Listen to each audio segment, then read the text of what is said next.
Bonjour à tous et à toutes, nous sommes très contents de reprendre cette nouvelle vidéo. Aujourd'hui on revient encore avec un nouveau décor. On est dans le nouvel appartement de Anne et de son copain, puisqu'en fait la pièce dans laquelle nous allons filmer n'est pas encore prête, les travaux ne sont pas terminés. Il faut qu'on les finisse, donc on espère le week-end qui arrive. Et du coup dans cette vidéo on va revenir avec l'Omnipod Dash. Vous avez vu que nous avons annoncé sur les réseaux sociaux sa sortie en France. Les équipes médicales et les prestataires sont en train d'être formés pour pouvoir le rendre accessible aux patients, pour que tout le monde puisse le connaître avant que le patient l'ait. Et donc dans cette vidéo nous allons vous faire une ouverture un petit peu de la boîte et vous présenter tout ce qui compose l'Omnipod Dash.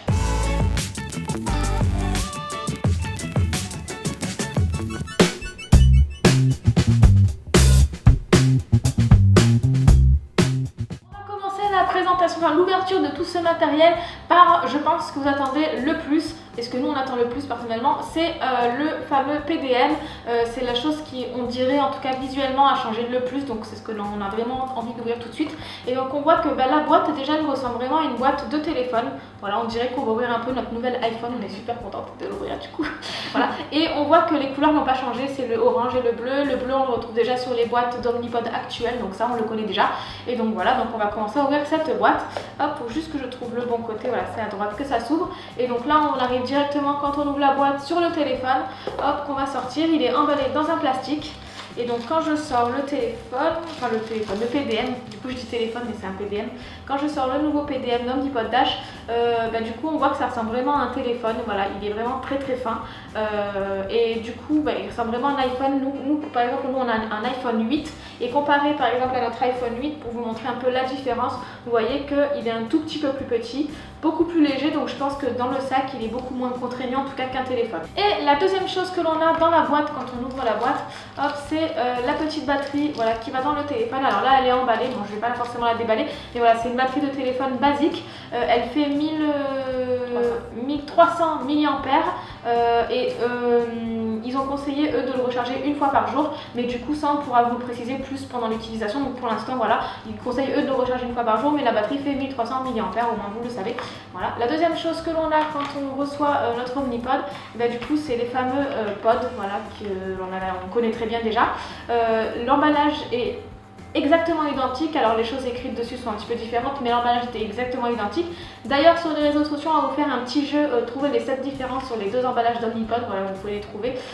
Et donc du coup la seule chose que l'on voit vraiment flagrante sur ce pod là qui a changé, c'est le petit truc bleu ici. Voilà, ici c'est bleu, je ne sais pas trop à quoi ça correspond, mais en tout cas voilà, l'Omnipod, le pod a l'air pratiquement identique. Et enfin la dernière chose que l'on reçoit quand on a notre matériel, c'est le chargeur, voilà, du PDM. C'est un port micro USB, donc ça c'est très pratique parce que je sais que dans notre sac on a tous un port micro USB au cas où on a quelqu'un qui vient nous voir avec un Samsung, tenez, voilà, on a le câble, c'est sûr. Donc du coup on peut remplacer le câble par n'importe quel câble, ça c'est très pratique. Et du coup comparé aux piles de l'ancien PDM, c'est bien qu'on ait un chargeur de PDM. Nous allons maintenant allumer le PDM ensemble. Donc quand on le reçoit, on a la batterie qui est séparée du PDM, et donc là derrière le PDM on a un truc blanc comme ceci qui nous permet, quand on tire dessus, d'ouvrir le PDM pour pouvoir changer la batterie. Ça c'est pas mal parce que si jamais, je pense que si jamais la batterie à un moment donné tombe en panne ou quoi que ce soit, je pense que du coup la batterie peut être changée sans qu'on ait besoin de changer tout le système. Donc ça c'est pas mal. Alors on va ouvrir la batterie du sachet, comme ça on va la mettre dedans. C'est une batterie comme ça, simple, toute plate là. Alors on la glisse dans le PDM. Ensuite bon, on va lever les autocollants et tout. On ferme ensuite le PDM comme ceci. Alors là sur les côtés vous avez des petits boutons, vous en avez un qui sert un peu de verrouillage, déverrouillage, écran d'accueil et tout, et ensuite un qui fait plus moins comme sur le téléphone, le volume plus moins, voilà. Donc on va voir après à quoi ils servent. Ensuite sur le PDM on voit au dessus on a le haut-parleur, en fait c'est un genre de téléphone, donc c'est vrai qu'il y a toutes les choses qu'il y a sur un téléphone. Donc il y a le haut-parleur au dessus avec le petit appareil photo, derrière il y a également l'appareil photo avec le flash, et après en bas on a 3 boutons et on va voir après du coup à quoi ils servent. Donc là maintenant on va allumer le PDM, on appuie longuement sur le bouton, tac, voilà, le PDM s'allume. Donc là il y a Omnipod Dash qui s'allume avec marqué loading, donc chargement. On attend un petit peu, ça va arriver. Donc là il nous dit de déverrouiller, donc on va à droite pour déverrouiller.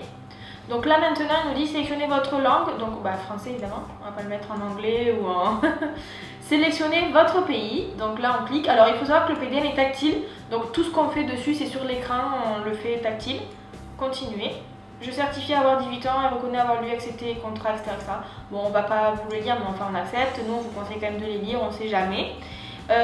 Ensuite, bienvenue Podeur. Donc là, on voit que Insulette, quand ils ont créé le PDM, enfin celui-ci en tout cas, ils se sont lancés sur un truc un peu, voilà, podeur, on est tous des podeurs, etc. Un truc un peu branché. Ce n'est pas le diabète qui nous définit, nous vivons notre vie selon nos conditions. Nous sommes des campeurs, randonneurs, surfeurs, rêveurs, des podeurs. Alors ça, on aime bien cette première phrase de présentation quand on l'allume, parce que c'est exactement ce que nous on pense sur Diabed. Commençons par personnaliser le nouveau PDM. Commencer la configuration. Message de verrouillage. Ce message s'affiche sur le PDM lorsqu'il est verrouillé. Donc là, nous, on va marquer Diabed. Diabed. Tac. Voilà. Continuer. Personnaliser le PDM. Donc là, on peut choisir un peu l'image qu'on veut, etc. On va mettre un chat. Voilà. Protéger, donc là on choisit le code PIN parce que en fait le PDM est verrouillé avec un code PIN, donc on va le faire simple, 000. Confirmer le code PIN, 000, ok, on continue. Définir l'heure actuelle, donc là on va noter l'heure, quelle heure il est, Anne? 18h30. On tourne la vidéo à 18h30, on a faim, voilà. Définir la date, nous sommes le 10 du 7. 17, puisque nous tournons la vidéo quelques jours avant qu'elle sorte, donc forcément 2020. Voilà. Réseau, bah oui, français, fuseau horaire français. Super, configurons maintenant votre profil de gestion de l'insuline, configuration de profil. Donc là, on parle d'abord du débit de base, donc administration continue d'une petite quantité d'insuline, et il nous explique ce que c'est. Donc choisir le débit de base max, donc ça c'est genre le nombre max de débit basal que vous voulez pouvoir mettre dans la pompe, donc pour 3 unités heure c'est pas mal. Après ça dépend de chacun, hein, chacun met un peu ce qu'il veut. Ça c'est vraiment une sécurité, c'est pour dire qu'en gros on ne veut pas que notre débit basal il soit plus que 3 unités heure, c'est une petite sécurité. Ensuite il nous propose de créer notre programme basal. Donc nom du programme, on peut mettre plusieurs noms de programme parce qu'il y a certaines personnes qui ont plusieurs débits basaux, par exemple vacances, école, travail ou quand on fait du sport et tout. Donc là on va mettre basal 1, on va le laisser le nom. Marqueur de programme, donc voilà vous voyez détendu, stressé, malade, jour de semaine, week-end, on peut mettre plein de choses, activité légère, modérée, intense. Donc suivant un peu notre moment, on peut choisir le truc. Donc nous on va mettre détendu, parce que c'est le programme de base. Et donc là maintenant il nous propose de configurer le débit de base. Bon on va faire simple, hein. Vous savez qu'un débit de base c'est un truc qui se programme par exemple de minuit à 8h temps, de 8h à midi, ça voilà. Donc nous on va en faire deux, comme ça vous verrez comment ça se passe. Donc on va mettre minuit, midi, on va faire une demi-journée, voilà, à 0,5 unité heure par exemple, n'importe quoi. Et après de midi à minuit, donc deuxième partie de la journée, on va augmenter un peu parce que des fois on fait des hyper. Voilà, on met 0,6. On valide, votre programme basal est prêt pour la vérification. Continuez pour passer en revue vos segments et débits basaux. Continuez. Donc là, nos débits de base qu'on vient de programmer s'affichent, donc c'est un peu un résumé. On enregistre. Autoriser les débits basaux temporaires. Oui, on autorise. Voilà, ça c'est pour les personnes qui veulent faire par exemple un débit de base temporaire style moins 60% pendant 1 heure. Donc nous on le fait quand on fait du sport par exemple. Donc là on valide, voilà. On passe sur la configuration 2 sur 3 sur la glycémie. Donc voilà, je pense que la dernière chose ce sera les glucides, mais bon. Glycémie, tac. Donc là, plage d'objectifs cible, donc combien c'est la limite supérieure, combien c'est la limite inférieure.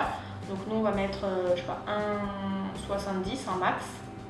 Voilà, chacun met un peu ce qu'il veut, ça dépend un peu de votre médecin, ça dépend un peu de vous. Voilà, alors là c'est un peu compliqué à noter. On va le noter. Alors les petites molettes c'est un peu galère, donc on le note directement avec le chiffre sinon. Et limite inférieure 70, c'est bien, on le laisse comme ça. Suivant. Et enfin des bolus. J'avais dit glucides mais non. Insuline prise avec les repas ou pour corriger une glycémie élevée. Donc là on est sur le bolus.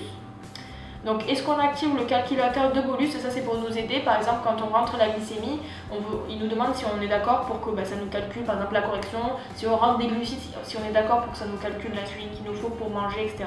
Donc nous on active parce qu'on fait l'insulinothérapie fonctionnelle. Donc maintenant définissez les valeurs de glycémie cible et corrigez si supérieur à. Donc ça c'est en gros, ils nous demandent de telle heure à telle heure, donc il y a des personnes qui ont certaines tranches horaires différentes aussi. Ben, par exemple, à partir de combien est-ce qu'on veut être corrigé? Voilà, donc souvent dans certains centres hospitaliers, c'est à partir de 1,50, 1,80, ça dépend, ou 1,20. Donc nous on va dire que notre glycémie cible, on va la mettre à 1, parce qu'on a envie d'être à 1 tout le temps. Voilà. Et on corrige à partir de... Ça dépend de chacun. Moi je sais qu'une unité ça me corrige de 0,4, donc on peut dire qu'à partir de 1,40 on corrige. Donc ça veut dire qu'à partir de 1,40 il va faire une unité, moi par exemple. Tac. Après chacun met un peu ce qu'il veut, vous voyez ça avec votre médecin. Définir la glycémie minimale pour les calculs. Bah on va mettre la minimum possible, non? Voilà, parce qu'on veut que les calculs soient faits tout le temps. Vous savez que le PDM actuel, des fois il bloque le calcul quand on est trop en hypo, là on va mettre le minimum. Définissez les ratios insuline-glucides. Donc ça c'est les ratios quand on fait l'insulinothérapie fonctionnelle. Donc pareil, on va vous en mettre deux pour vous montrer. Donc on va mettre minuit, midi. Tac. Une unité couvre, on va mettre 8 grammes de glucides. Par exemple. On peut aller jusqu'à 150 unités, 150 grammes de glucides, c'est énorme.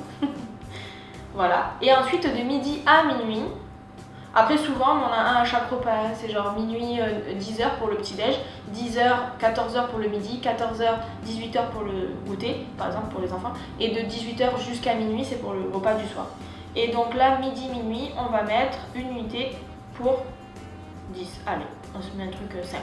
Ok. Là, le résumé toujours, donc nous on enregistre, on est ok. Définir les facteurs de correction, donc ça c'est pour quand on est en hyperglycémie. Donc bon, nous on va mettre une seule truc pour toute la journée. Voilà. Une unité d'insuline réduit la glycémie de, voilà, et je vous l'ai dit, pour nous c'est 40. Donc on va mettre 40. Voilà. Suite. On enregistre.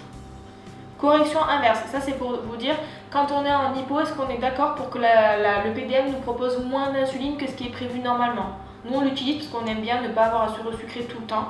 Voilà, donc on le met ok. Et après il nous demande la durée d'action de l'insuline. Donc on va lui noter 3 heures, moi je mets toujours 3 heures, ça dépend des personnes, toujours pareil. Définir le Bolux max, pareil, ça c'est de la sécurité. Donc on va mettre le maximum parce que des fois ça nous arrive de faire une 10, 15, ça dépend. Bon 30 c'est beaucoup, on fait jamais 30 nous. Et ensuite bolus prolongé, est-ce qu'on est d'accord? On va le valider parce que si un jour on veut l'utiliser, on veut le faire, donc on le met.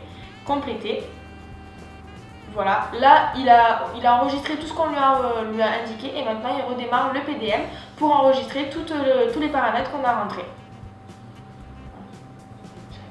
Donc là, le PDM se rallume, on se retrouve du coup sur l'écran verrouillé du PDM. On a bien sûr le petit nom qu'on a enregistré au début, donc là c'est Diabète. On peut noter ce qu'on veut, on peut noter coucou, ou salut Diabète, ou salut toi, ou salut Anne, salut Elise, voilà, ce qu'on veut, un truc rigolo. Il y a certaines personnes qui aiment bien aussi noter leur numéro de téléphone, comme ça si jamais quelqu'un tombe dessus dans la rue ou le retrouve, il y a un numéro de téléphone et la personne peut appeler pour prévenir qu'il a retrouvé. À savoir que là ça ressemble très fortement à un téléphone, donc c'est fort probable qu'une fois perdu on le retrouve jamais. Ensuite sur l'écran d'accueil on a l'insuline active qui s'affiche tout de suite, 0 unité, et ensuite la date du jour et bien sûr derrière la petite photo qu'on a choisie. Donc nous on a choisi le chat, donc il y a ça qui s'affiche.